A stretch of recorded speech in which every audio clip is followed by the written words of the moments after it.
Hello, hello. I am so excited to be here for Anomicon.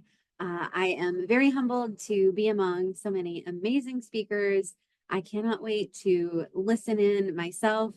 I am Courtney Block. I am a librarian and paranormal historian and author, and I am here today to talk to you about a wide variety of things, actually. I was thinking about some of the things that I want to talk about, much of which will be a journey through the archives of paranormal history primary source documents. So that's sort of like the crux of what I'm going to be talking about. But I also, there's so many other things that I want to talk about. And since Ryan said that I could talk as long as I want, I might just sort of like talk also about um resources that you can access. Because as a librarian, I can't feel good about myself if I don't give you resources to continue digging into all of the wonderful and weird things that you were hearing about during this conference. And so I'm going to show you some of my favorite resources. I am going to share my screen, and I'm going to start with one presentation that I have created, jump into another, maybe jump into a third. I don't know, wax poetic about libraries and ghosts along the way, and let's just see what happens. All right. So the first the first thing that I want to talk about is inside the archives, a journey through paranormal history. So part of my research has involved taking multiple trips now to the parapsychology archives that are housed at Duke University. And there's a large collection of parapsychology items, excuse me. But yeah, so in my research as a paranormal historian, what I like to do is combine my skill set and interest and research skills as a librarian. I combine that with my interest in the paranormal, and I kind of have been writing books and articles professionally for a couple of years now on the intersection of research and libraries and the paranormal. And also, in particular, I've been researching the life of a librarian and parapsychologist who worked at the parapsychology labs, who lived and worked in Durham and at Duke. Her name was Rhea White. And that was really kind of what drove me to Duke in the first place, because I knew that Duke University had some resources about her life, and I stumbled across so much, and it opened so many doors into continued research. And of course, the archives, the collection at Duke was super integral to the second book that I wrote, which is the Encyclopedia of Parapsychology. It is so wild to say that I wrote an encyclopedia. It's one of those things where I kind of feel like I blacked out during like the writing process. And then like I look at it now and I'm like, I did that. I get very philosophical when people, might ask me like, well, what do you like, what is a ghost? Like, do you think it's, just like a spirit of a deceased, person? And I don't know, I kind of think everything is a ghost. Like, I kind of think everything is ghostly. Like, I think that the person that I was in 2017, 2018, when I was feeling super burnt out, just kind of lost before I had even started really, I hadn't written any of my books. It hadn't started me on the journey that has led me here talking to you today. Like that person in 2017, like that's a ghost. you know, like the people that we were, a handful of years ago, or even a couple of months ago, like that's a ghost. Um, you know, a preserved, photograph, that you access, whether it's, in your, uh, like your grandma's like storage bin or in an archive. I mean, that's a ghost. It's like a relic of something, some moment at least that is past. But the spirit of it is still captured and lingers. And what is that if not a ghostly thing? Um, so I get very philosophical about it. Everything is a ghost if you try hard enough, I guess is what I'm trying to say. Um, I hope you're enjoying this lecture so far. I have this series.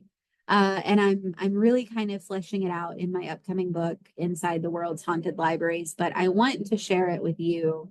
And that is this idea, this theory that libraries are especially haunted places.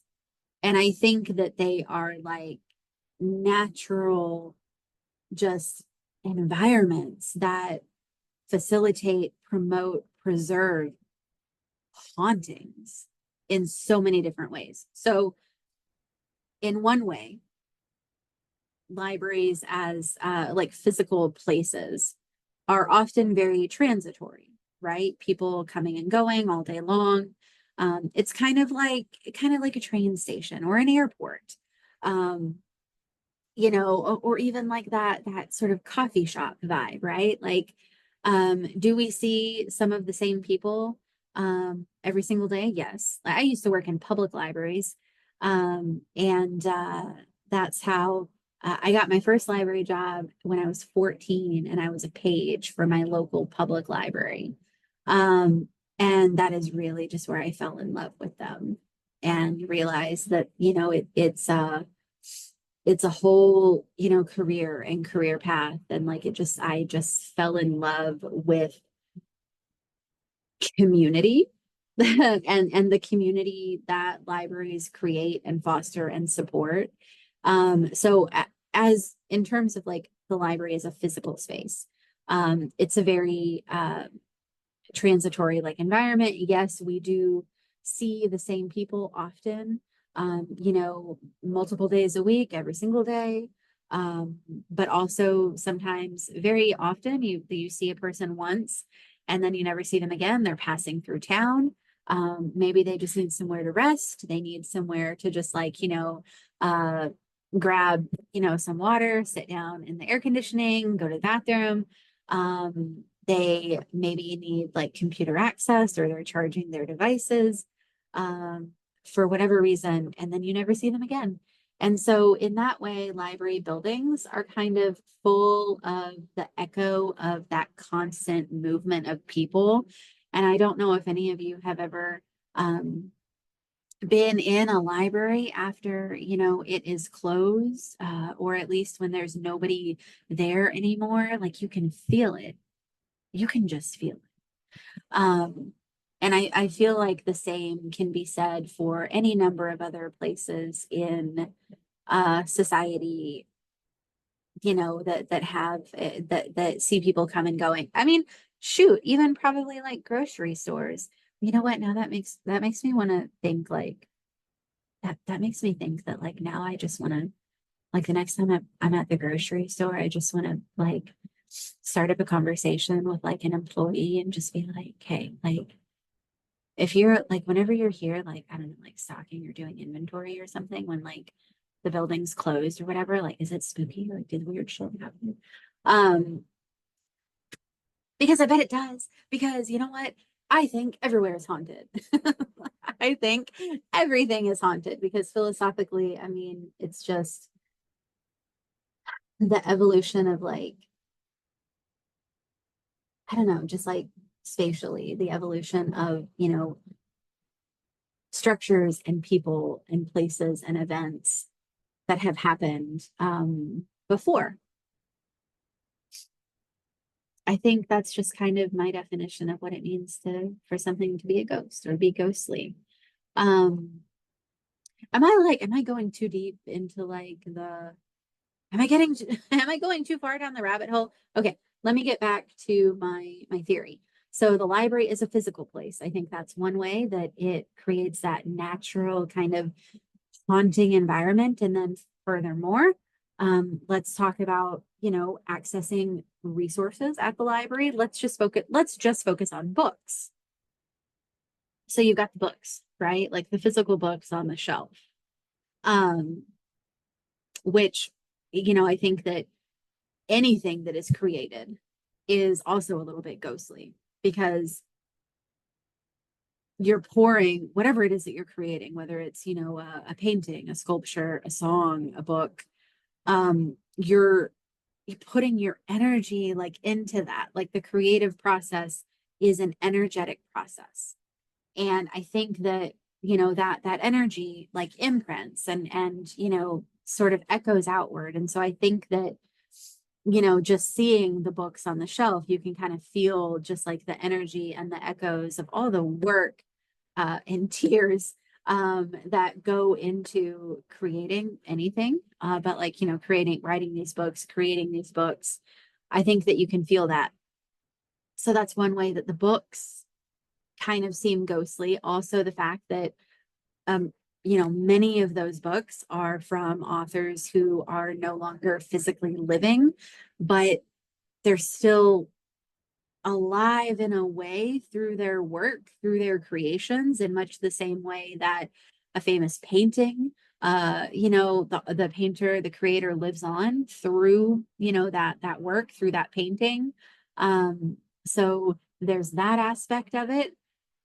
But then I think it also, like, the fact that these books are checked out by people, by readers who pour their energy into reading and consuming those books and taking them home, like, the books, like they travel home, travel out of the library with somebody, like in a bag, let's say, gets tossed into the back seat of a car, or taken along, like on the subway home, and then to the person's home, right? Where it, maybe rests on the nightstand or on the coffee table or gets lost for a couple of days under a pillow. I mean, they go on this whole journey in people's spaces, right?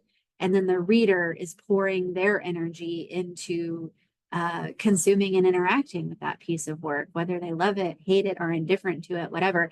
And then the reader brings the book back to the library and it goes back on the shelf. And so now you've got this sort of like echo of the author, the creator, but also now all of the echoes of like the reader and all of the little journeys and travels that that book has taken. And then the next reader picks it up and the next one and the next one. And I think each time, I know I'm getting like weird and philosophical about this, but I think that that imbues a bit of magic, and it imbues some energy. And I think that like then all those books are housed together in the library and it just echoes outward even more. So I think that in that way, all of those ways, libraries are just kind of inherently haunted places. Not to mention the fact that many libraries have special collections and archives. So, in addition to all of the things that I just said, you now also have all of these other artifacts of human existence, whether they're photographs, books, whether it be like a desk or, cameras or just literally anything. There can be like archives of any object, right? So many things. Um, and yeah, so that is another way that I think the haunting aspect of libraries plays through. So this leads me up to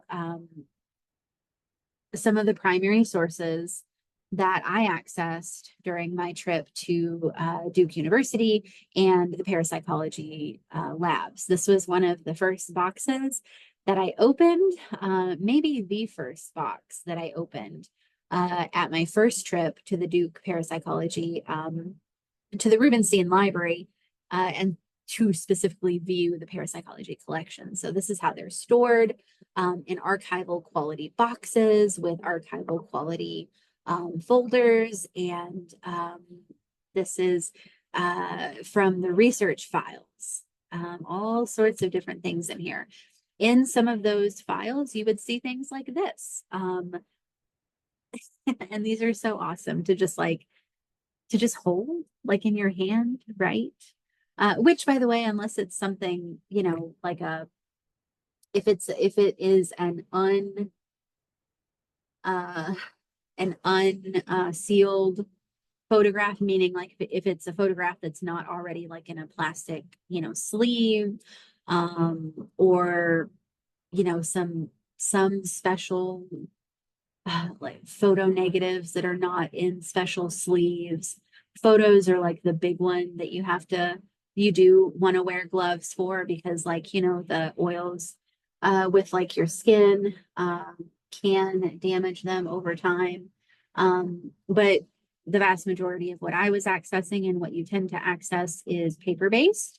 And you don't need to wear gloves for that. Like, honestly, you have a much higher probability of damaging paper materials if you are wearing gloves, because you lose the tactile sensation, especially when you're like turning pages. So clean, dry hands. But what that means is that it's so cool because you literally get to touch these items and hold them in your hands. And it is so cool. And what we have here is an ESP record sheet from the Duke Parapsychology Labs dated December 6th, 1955, between Rhea, one of the people, the librarian that I was telling you about that I researched, and her co-researcher, Margaret. General conditions you see here, somehow they were involving a microphone in this test. And you can see here, they're separated into 10 like runs. You see that under each number, you have a column that's listed call. So that would be like what the person who's trying to intuit is calling out. And then you would write, they didn't on this one, but they would write, you know, the card that was actually pulled next to it. And then you go through and see, you just go through and see what matched. And then you sort of, you know, figure out what percentage of correct guesses are based on chance. And anything above that is, you know, could be anomalous. You can also access, just the fact that I got to hold this stuff is so wild. In the collection, they also have an ESP record pad. So they also, you can see here, they had like, you know, this was, you know, created and typed, you know, and used, just like 8.5 by 11, just one sheet of paper sort of thing. They also had them that had carbon copies. And then they also had these that were, they formally, you know, created.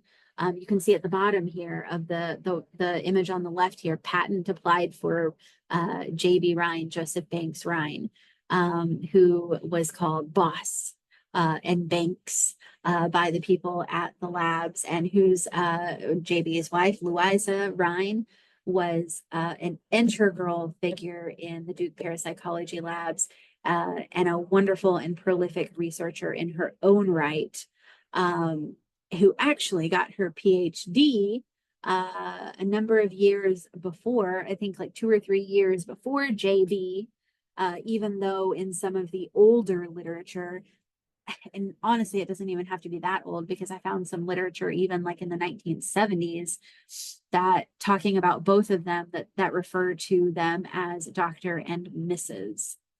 J.B. Rhine. And it's like, no, it is the doctor's Rhine. But yeah, so this is like an ESP record pad. You could order these. People could order these and do, you know, experiments and stuff. So that's pretty cool. They also had like a sample sheet that you see here on the right. So they show you this is how you fill this stuff out. So you can see here, see like all the circles where like, the correct, guesses were made. So here are some Zener cards that I talked about earlier. Again, getting to hold these is so wild and so amazing. Support your library, support your archives. They are such essential organizations for the preservation of just human experience. The text on this envelope here reads Anderson White AW instructions, set of ESP cards. Attached is directions for college experiment. So Rhea White and Margaret Anderson, the same two that are listed here under subject and observer, they worked together on testing the ESP of students. Some of them were like K through 12 students, some of them were college students. And so they used Zener cards in their experiments. And so this artifact, this set of Zener cards, was one of the sets that they used in these experiments. Here you see me holding it, and here's also the back of what it looked like. I thought the back was so cool, and you get to see like the tower there at Duke, and then how it says developed in Parapsychology Laboratory at Duke University. It just unreal, so amazing. Here I am holding what is labeled here as pack number 1 of the ESP cards that they developed. So this is, again, people could order these also, and they would mail them out. You could order them, send your money in, they would mail them to you. They corresponded with a lot of just people, just general people, just everyday people who would say, hey, I'm interested in this. I'm going to send in some money. I'd like to order an ESP record pad and a set of ESP cards. And then they would just keep writing back and forth. They would keep records. They would send in their results. Sometimes they would work extensively with some of the researchers. It's really, really cool. So also here is another one. Sorry, this is a little blurry, but remember how I said that there were examples of prior to like the traditional symbols that you see, like the star, the waves, the circle, and so on. There were examples of cards being used in ESP studies that predate those, Zener cards. Here's one that just used numbers. It's just a number.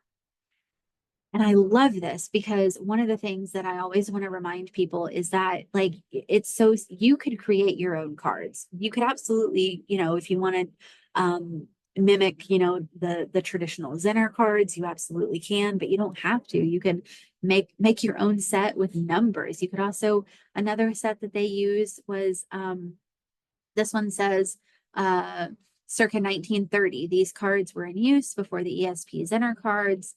And it's kind of hard for me to, sorry, it's a little blurry. But anyways, yeah, they had letters, just letters. They also had people's names. So yeah, that's actually really cool.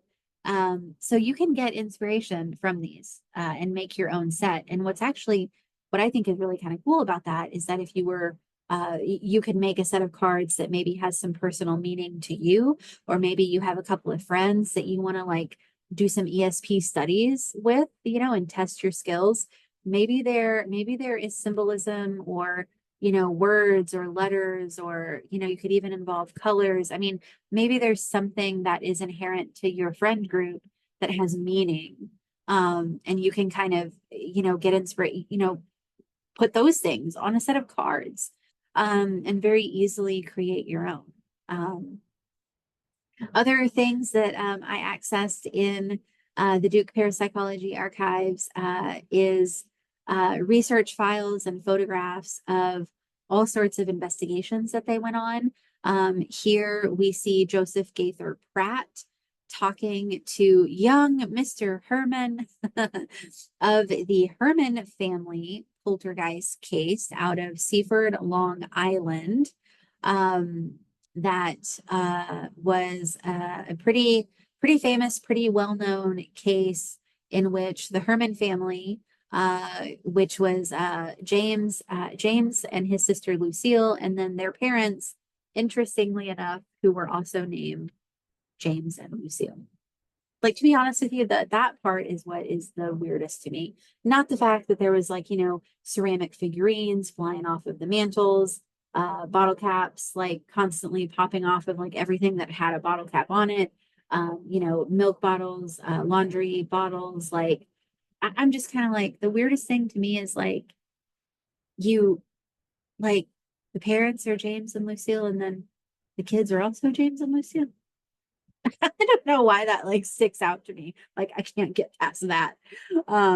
Maybe I'm just, like, immune to the weirdness. I'm like, yeah, the other stuff is really cool, and, like, but what is really weird? I'm pretty sure it's Lucille. Anyways, but anyways, you see Joseph Gaither Pratt here because reports of the strange things happening in the family's home started to be reported in the local newspapers. The family had tried in vain to get help from anybody they could get help from. They contacted plumbers. They contacted HVAC people. They contacted like geologists, even, to like study, like, was there something happening like on the land that was causing, like, I don't know, strange tremors, or just, they really tried like everything. They got sometimes they would even like call the police and just be like, we don't know what's happening. Reports of this started being reported in the newspapers. They eventually got hooked up with people at like local universities. It eventually garnered the attention of the researchers at the Duke Parapsychology Labs, one of whom was Joseph Gaither Pratt, and the other one was William or Bill Roll. Very prominently known, Bill Roll, for his work on poltergeist phenomena. The phenomena seem to center around young Mr. James Herman here. And it just basically involved really just anomalous movements of objects for a period of time. And basically what happened, so there's a report, a paper that Joseph Gaither Pratt and Bill Roll wrote about it, in which they also indicated the phenomenon that they witnessed. But like I said, the fact that the happenings at the house were being reported in the newspapers, I think it was like the late 50s or early 1960s. The family started getting like more and more interest from like local townspeople, and then even people beyond. And then there were people showing up, like at the house, and you sort of know how these things go. And basically how the Herman family story ends is that the family eventually were just like, you know what, thanks for your help. We're just going to take it from here. But this is too much interest, and it's too much intrusion into our life. We have kids. This is no longer safe. We're out. Thanks for your help. And like, it's very fair to like understand that point, right? But nonetheless, yeah, it was, interestingly enough, I think the Amityville house is not too far from the Herman house on Seaford, Long Island. And just a fascinating bit of parapsychological. So remember, I was talking about Bill Roll, was also one of the researchers who investigated the Herman poltergeist case. Here is me holding the final galley proof of Bill Roll's book, The Poltergeist. And I accessed this along with my friend Alicia, Tidy Tarot. You can find her at Tidy Tarot on socials. And we traveled to the University of West Georgia archives. And while there, got to hold the final galley proof of the book that Bill Roll wrote about his, you know, decades long research into poltergeist phenomena. And actually, on the right hand side, you see here a floor plan of the basement of the Herman home. Um, Research figures that were used not only in the research that Roll and Pratt did, but also that was used, you know, as inclusion in the proof in the book here. So that's fascinating. These are more items from Bill Roll's collection here. You see me holding his Polaroid camera that he would use on paranormal investigations. Again, like I just, it's so cool that you can physically hold these things, right? On the right hand side, you see a set of cards that he would use, a pair of dice that were used in inquiries into psychokinesis and psychokinetic like ability, and just all sorts of displays that he had that he would travel around and do talks and show people. Here are some items. Now we're going back to the Duke Parapsychology Labs with this one, but you can see here, these are articles that people would write in, all sorts of people from all over the country and also actually the world would write into the Duke Parapsychology Labs, especially after they saw, you know, J.B. Rhine and some of his colleagues would also do like radio programs and TV programs talking about and like asking people to write in what their experiences. You see, here's a letter from January 1956. Dear Sir, I am sending you the results of some 650 tests with Zener cards. Each figure represents total score of one run of 25. I don't know if these scores are above the average or not, but I would appreciate your opinion on it. I'm very interested in psychical research, and if I can be of any use to you for this purpose, I would be glad to cooperate in any way I can. I love it. And then we have a return letter from Margaret Anderson, one of the ladies that I've been researching, where she says, like, hey, thanks for your letter and your 650 test scores. On the basis of the material which you sent, it appears that your deviation from chance is very well above average. As you can no doubt understand, we in the laboratory are interested in tests where controlled conditions exist. In view of your interest, as well as your seeming psychic ability, would you be interested in doing some experiments with me? If so, let me know. And so, yeah, they would work with people. I just think that is so cool.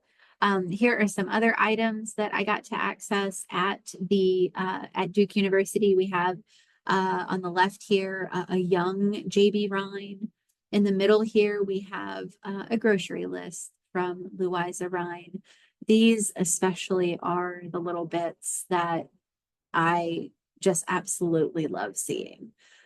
And then on the right hand side, JB and Louisa in their older years, like I love these pictures. Look at their little like plaid like tablecloth. I don't know. I just love it.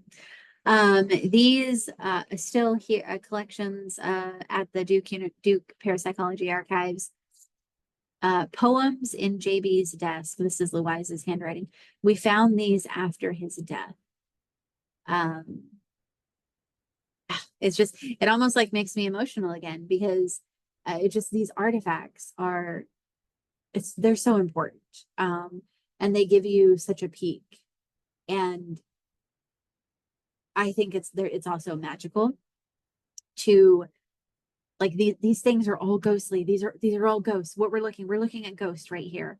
The articles themselves, the items, the energy, the people that once created them. I mean, all of it, all of these things. These are all ghosts. Everything that we're looking at. But this one is particularly beautiful. We found these after his death.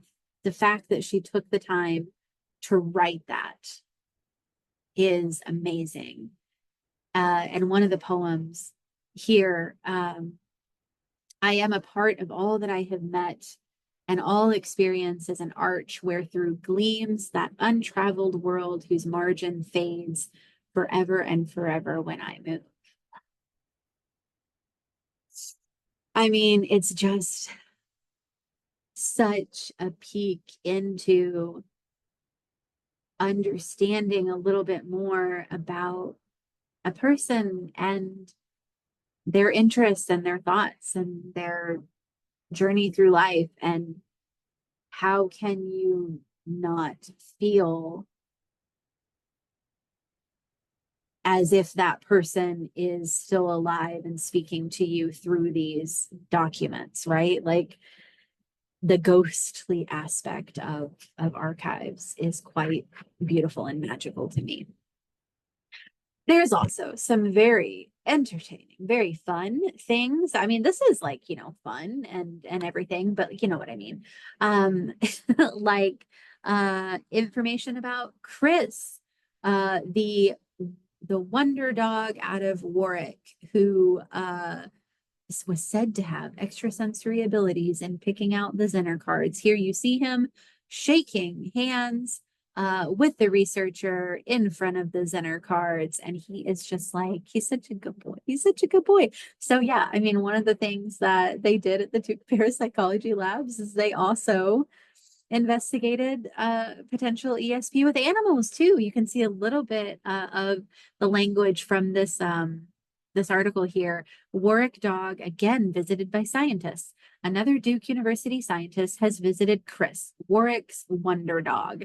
George H. Wood of 139 Vancouver Avenue, the owner of Chris, said Dr. J.C. This says J.C. Pratt. It's technically Dr.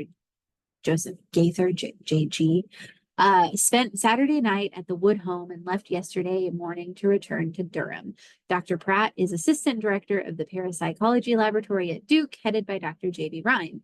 Intrigued by reports of Chris's apparent telepathic powers, he came to meet the Woods and get data for an article that is due to appear in a month in the university's Journal of Parapsychology. This is so amazing. You never know what you're going to find. I freaking love archives so much. Oh, then when I was also digging through the parapsychology archives, I came across a box that had it had parapsychology files in it, but it also had like other files relating to stuff at Duke. And one of the files was this. It said this: Trinity Club, Secret Society, old. And I was like, oh, I have to pause to get this. Like, I can't not take this folder out and see what it is. There's one photograph in here. Pay attention to the fact that it's like old, all in caps and underlined, right? So I'm like, whoa, how old? Like, is this from like 1800, like early 1800s? Like, what is this going to be? There was one item in this folder. Are you ready? This is the back of it. Old. October 1979. At first I was like, what, like 1879? But I mean, from the film, like the backing, I was like, oh, okay, it's clearly like 1979.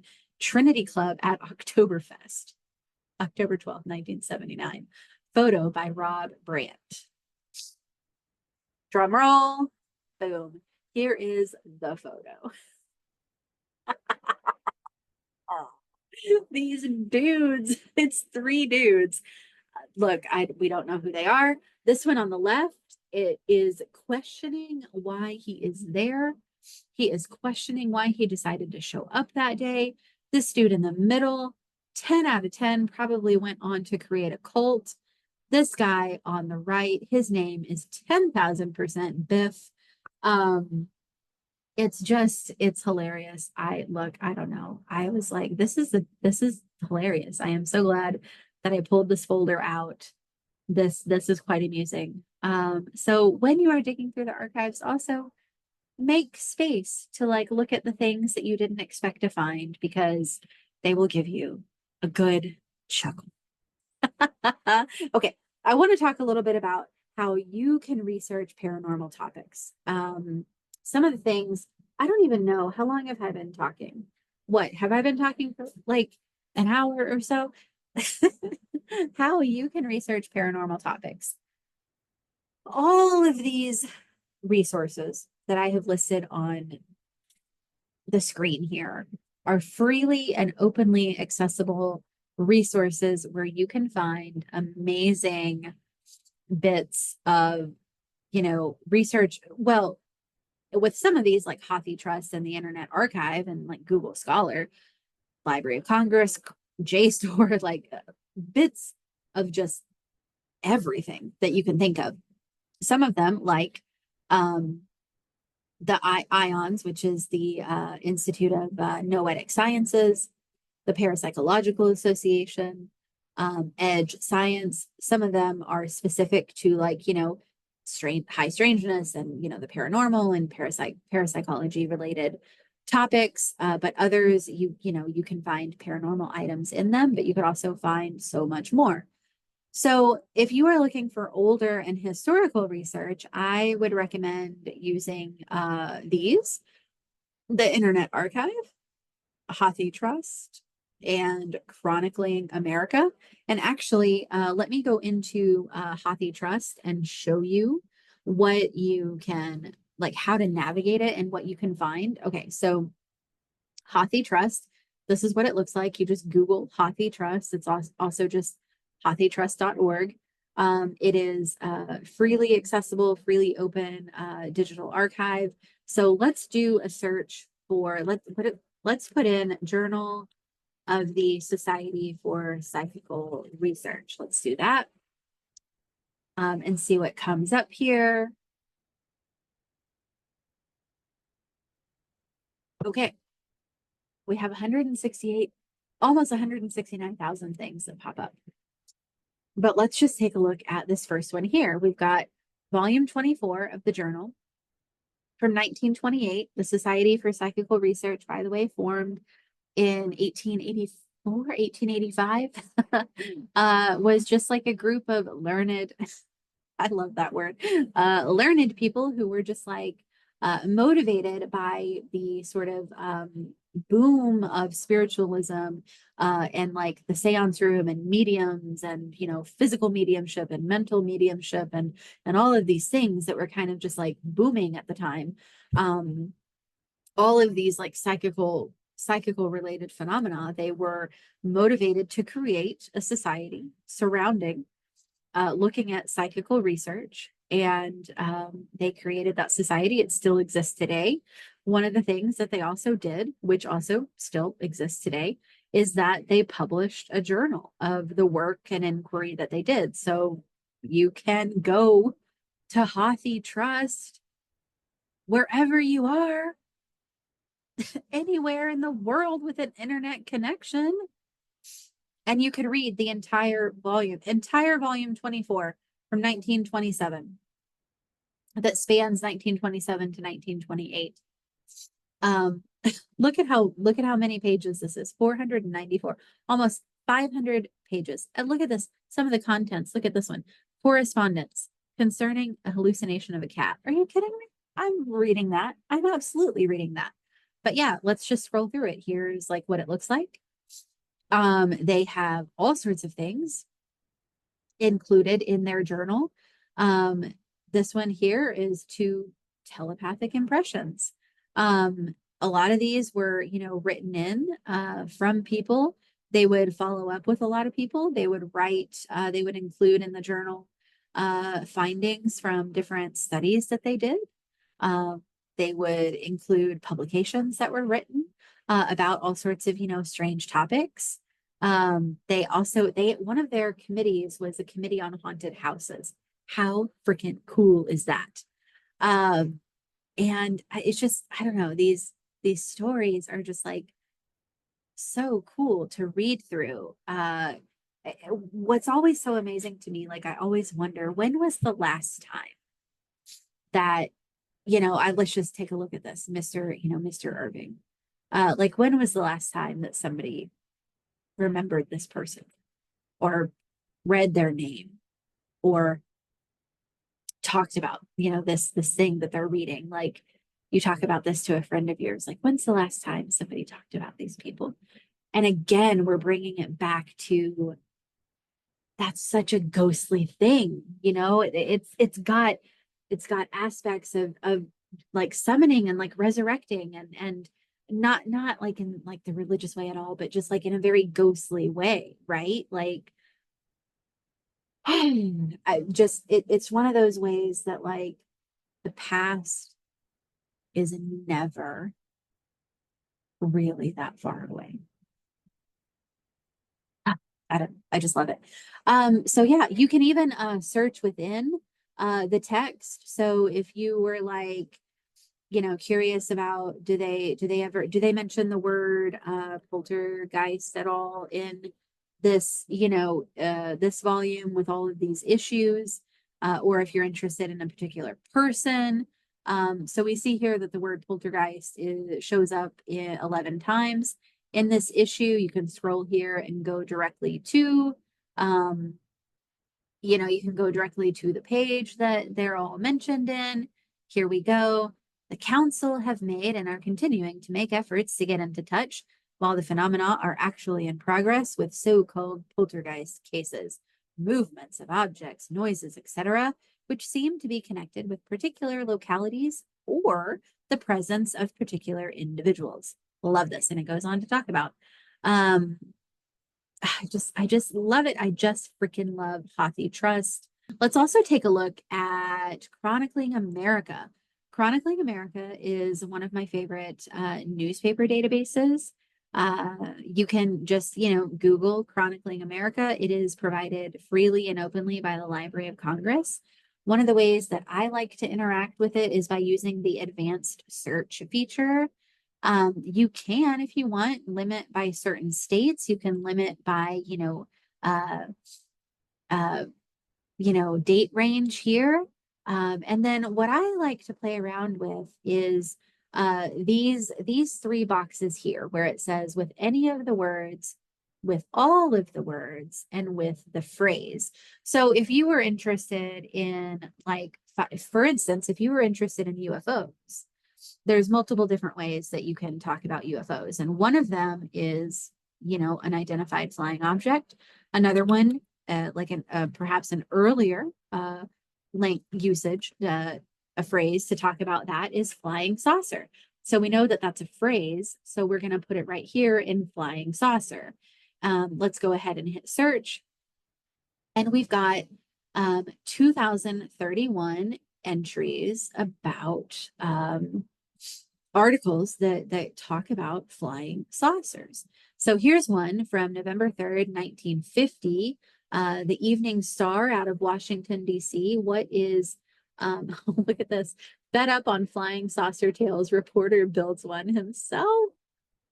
I love it. I love that.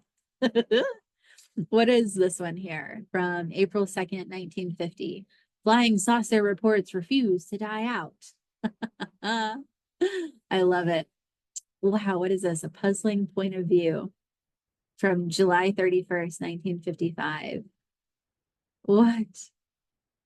A photographer on the second floor of a New York building was puzzled by a rather large round object apparently floating over the sidewalk below. What was under the mysterious object finally was revealed when it was tilted up sideways. It kind of looks like a hat. By ones and twos, passersby stopped, loitered, walking on again, leaving the photographer still perplexed. A flying saucer couldn't have attracted more attention. So like you get all sorts of like, results in here and stuff. But I mean, that's just one way. I know I'm going through this like pretty quickly. But that's just one way to go about, searching for, information. We know that one flap, if you will, of like flying saucer reports happened in like, the 1940s. So you could even limit your date ranges here. So I don't know, let's just limit it to those 8 years. And so now we've got, we went from 2000 to about 200. So a little more manageable. Oh my God, the Nome Nugget out of Nome, Alaska comes up a lot. And I swear to God, not only is it the cutest like publication, they also have just like some of the wildest stories and reports in there. So here this is one way to use Chronicling America. You can also, the phrase search box is really helpful if you are looking up people's names, because a name could be considered a phrase, right? So Let's just like reset. Let's reset this to just like everything. Um, if you were interested in like, oh my gosh, if you were interested in like, the Lizzie Borden case, you could do, um, with names, you have to be careful because you also want to consider how they were referred to in the written record and historically. So, you could try Lizzie Borden. You could also try Lizbeth, Borden. Let's see what happens if we do that. Yeah, it didn't like that. That's okay. Sometimes that happens. You're gonna run into those. Let's just try Lizzie Borden. It might be like Lizbeth. I might have misspelled it. So you can just Google, like, okay, like maybe how should I be spelling this person's name, right? I'm not going to edit out the fact that like I tried something and it gave me 0 results though, because you need to see that that's going to happen. And all you do is you just readjust, right? Just readjust your keywords and your strategy. Look at how many freaking pages are available when you type in Lizzie Borden. What? So here's one from 1913. What is this talking about? Condemned by public opinion.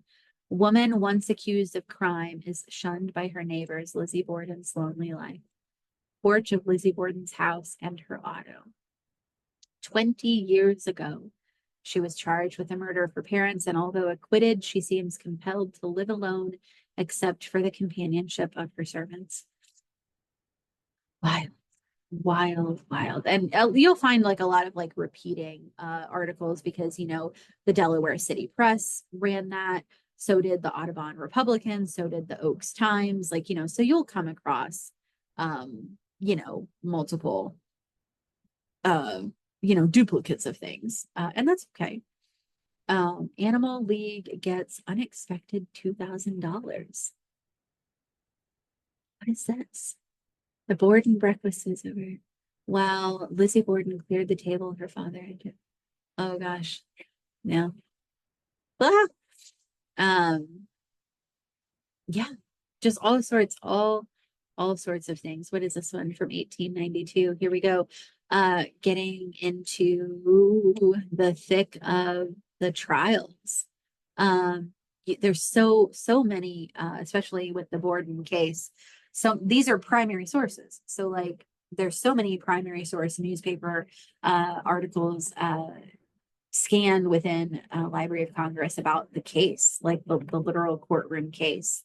Yeah, so you could also use the phrase the search box when you are looking for people's names. You could also use the phrase if you were like if you had an address, right? So if you were looking for a particular to see, maybe like you want to go to Library of Congress and see like especially if you live like in an older house, or an address of like an older building, maybe you're going to go investigate it or something, and you want to see like, did anything get, published in the papers? One way to go about that is to go to this Chronicling America collection. You can type in the address.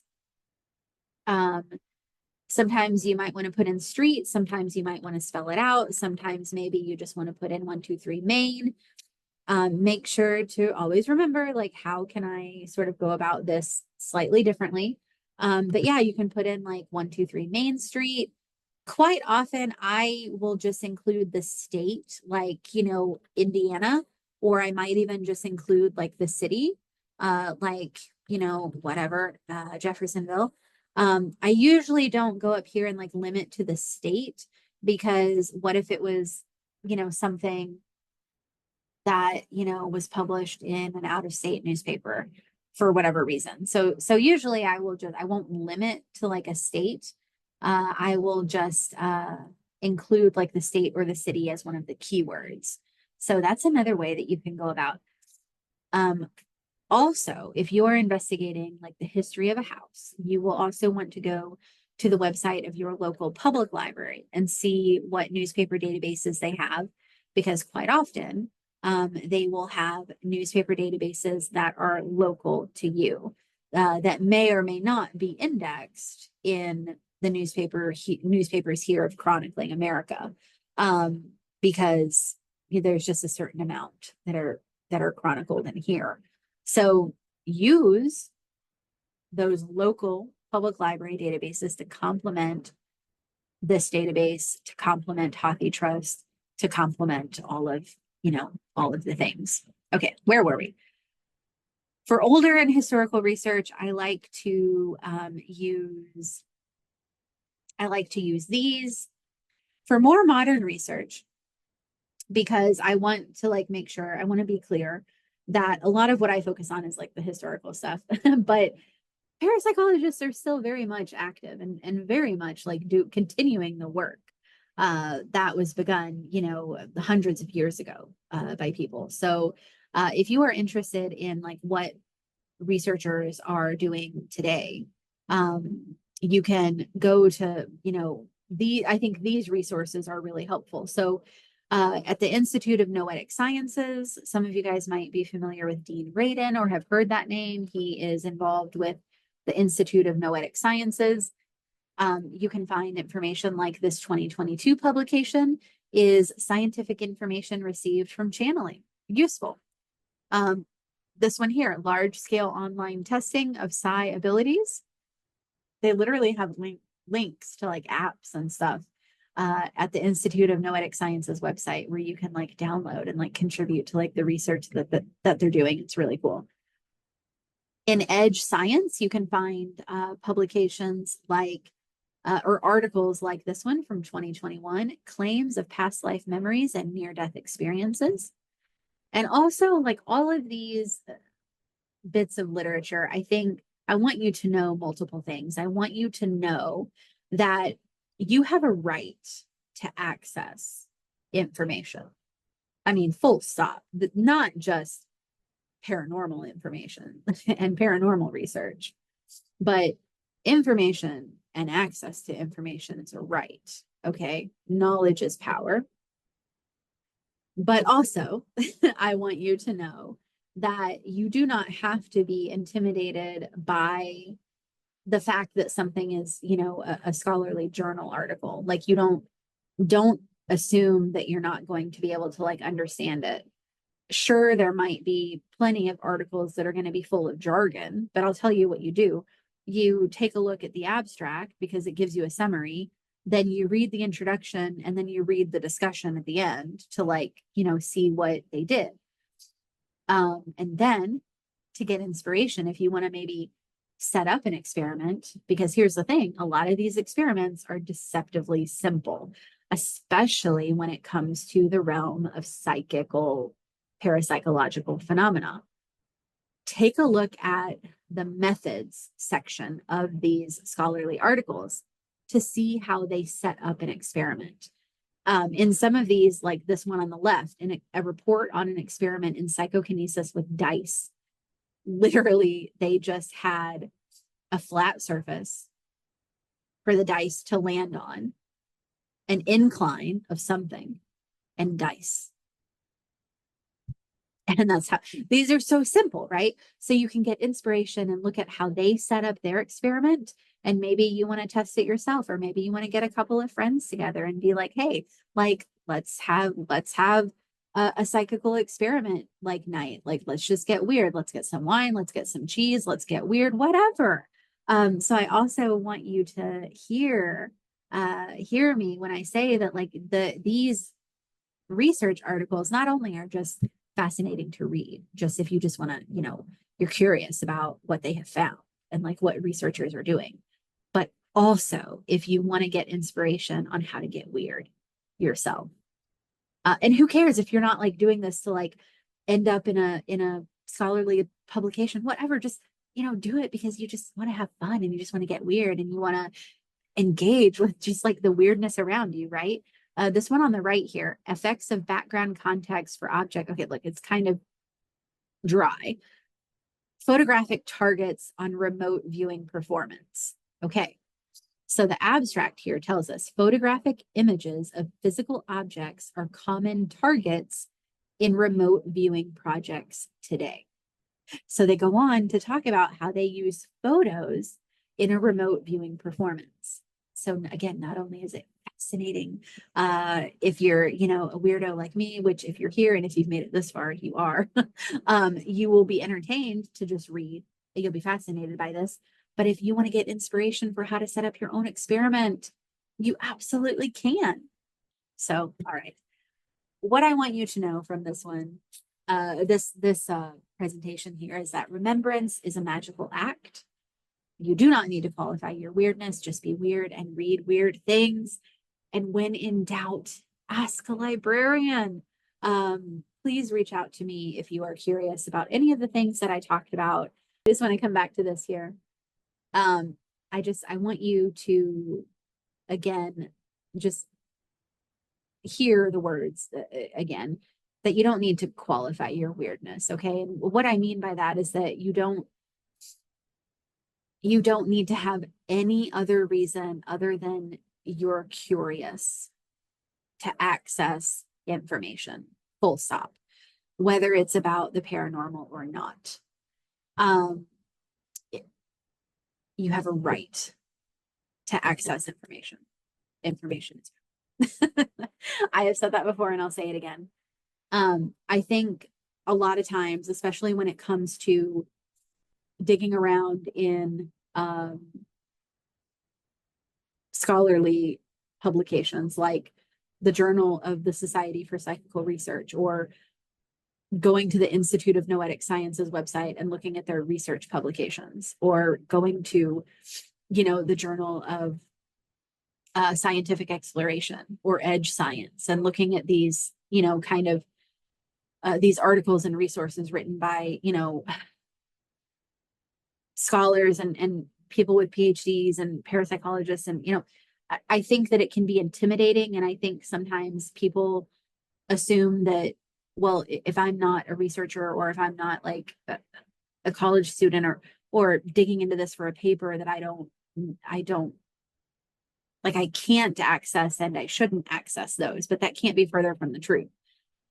If you have a curiosity, you have a right to information. I'm getting emotional once again, because I just fucking believe in libraries, and I just believe in your right to access whatever it is that you are curious about. And so that's what I mean when I say you don't need to qualify your weirdness, because I think a lot of times people feel intimidated about accessing certain things, especially if they are housed in, you know, research libraries or university libraries, which, by the way, like my university is it's a public state, you know, school. Like anybody is welcome to, you know, access the resources that we have here at the library. So if you have a public university near you, check out and see what they have access to that you can access. So that's what I mean when I say you don't need to qualify your weirdness. If you are curious, that's the only qualifier. Just be weird and read weird things. And when in doubt, ask a librarian. And I will wrap it up now. I hope that you have enjoyed this presentation. I hope it hasn't been too chaotic. I hope it hasn't been too dry. I hope that you're all still with me. I hope that you are having such a fun time with listening to all of the other amazing speakers. If you have questions about anything that I talked about, or you are curious about maybe researching something that you're interested in, please go to Instagram, find me at liminal.librarian, send me a message, because I love helping fellow weirdos research things that nothing sort of like sets like the librarian's mind off, like somebody saying like, I curious about finding information, or I wasn't finding much about this, but here's what I'm interested in. And it's just like challenge accepted immediately.